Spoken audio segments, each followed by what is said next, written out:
Hey there, welcome back to our channel. We're the Sister Coaches. In today's video, we're going to talk about 3 simple steps to create a satisfying relationship. So stay tuned, you won't want to miss this one.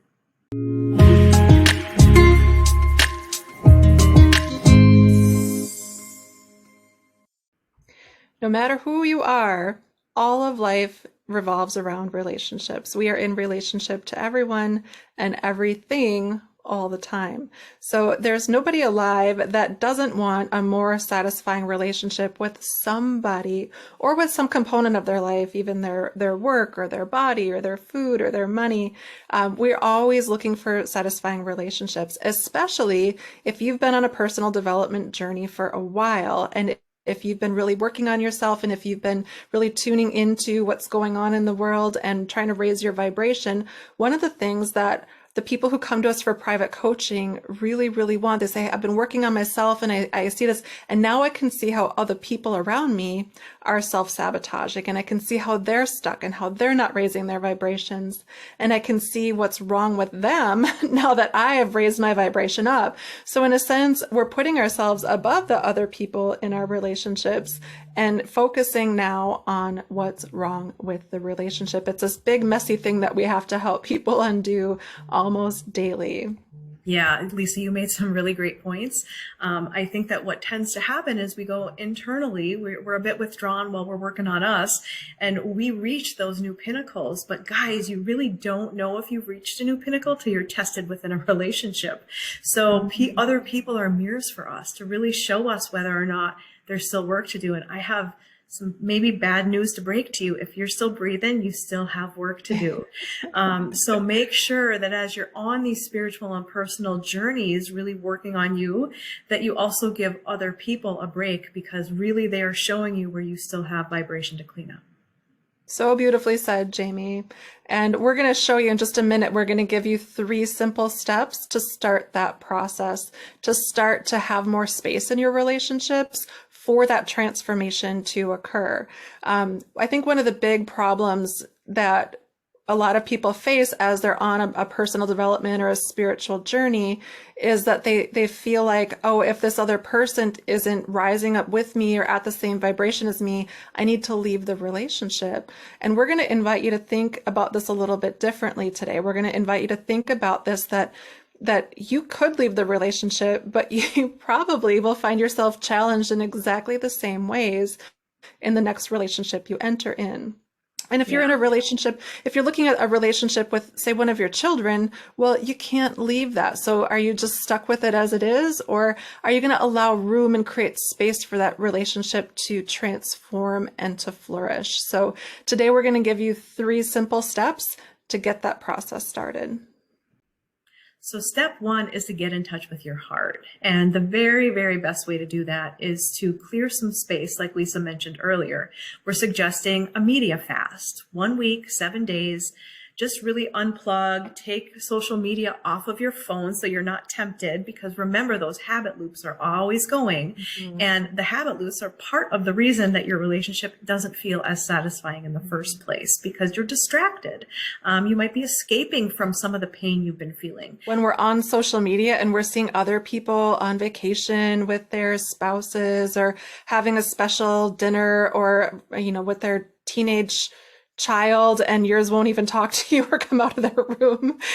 We get into comparison mode and we completely lose touch with where we're at in our process and the relationship we're building and what our needs even are. And all of a sudden we're saying, well, you don't give me what they have. And that comparison cycle starts. So, taking a little break from the phone and social media, and like Jamie said, all of media if possible, to get in touch with your inner self. That stillness can be very uncomfortable for a lot of people, especially the busy people and the doers.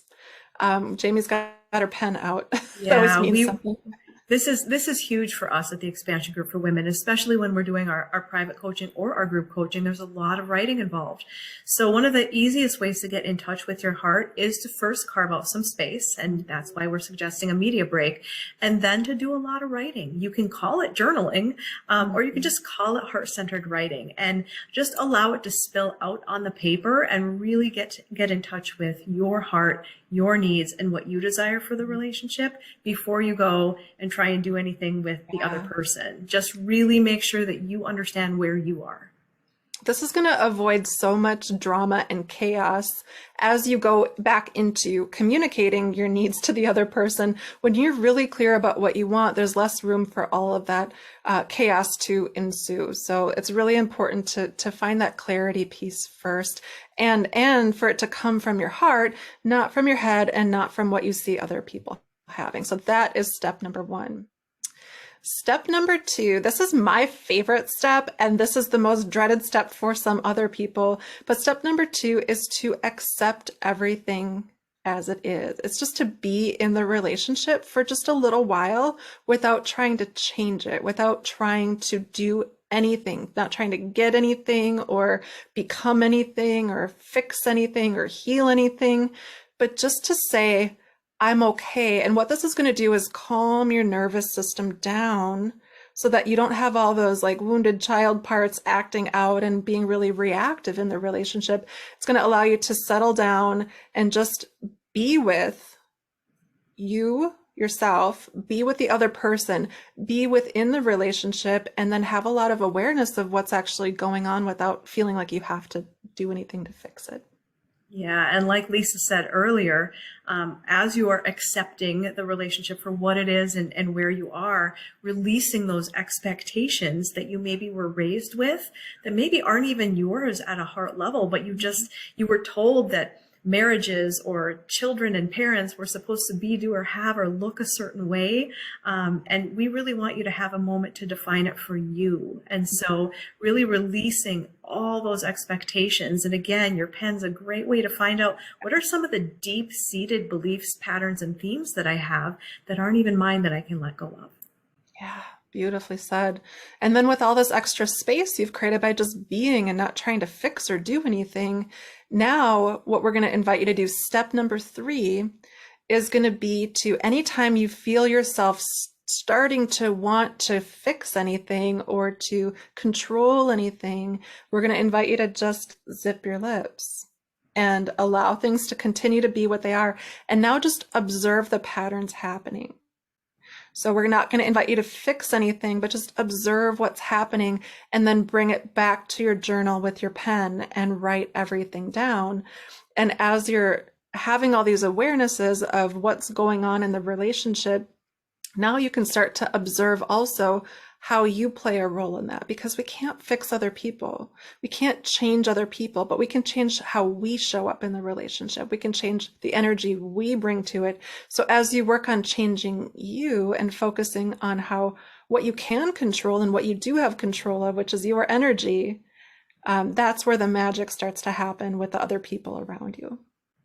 Now, if this is your first time watching us, you guys might not know that we're biological sisters. Lisa and I are programmed differently. So step 3, didn't she make that sound so easy? If you're like me, I'm a fighter. So then step 3 is the most challenging for me because I am wonderful at winning wars. I am wonderful at winning debates. And I really like the headbutting. It makes me feel like me. And so that has been a really difficult thing for me to reprogram. Raising children, my daughters are now raised, and boy, those teenage years, moms and daughters. So if you're right there, I feel for you. And then also in romantic relationships, I was twice divorced by my early 30s. I'm finally happily married now, but it took a lot of work to get there. And this step number 3 was the most challenging, and to this day is the most challenging. And I failed miserably 2 days ago, miserably. And so the goal here is not perfection. And that's why I wanted to mention this. The goal is just to not react in your old patterns. And every time you don't react in your old pattern, you won.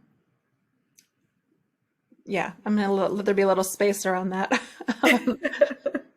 Because it's not going to happen overnight. It's not going to be perfect. If you are someone who really likes to have the last word, this is going to completely put you on a whole new path, because like Lisa mentioned, what you're doing here by zipping it is creating space. You're finding neutral in the relationship. So if you already were kind of in neutral, it's going to be easier for you to improve it. But if it was struggling, we're just helping you find neutral with these first 3 steps before you can really work to improve it. And so if you're interested in learning more, these are the first 3 steps that really will start to carve out that space for you to improve any relationship that you have, even coworkers, neighbors, friends. But also there are 3 more steps for a total of 6 that we've identified when we've been working with women privately over the past combined 15 years. We work with hundreds of women. And if you want to learn all 6, go ahead and click that link below. Take our 7-day challenge. We would love to see you in there. We have a money back guarantee, and people they're raving. Women are just having really, really great aha moments and are able to find out what deep-seated patterns are really the problem here so they can start to transform them.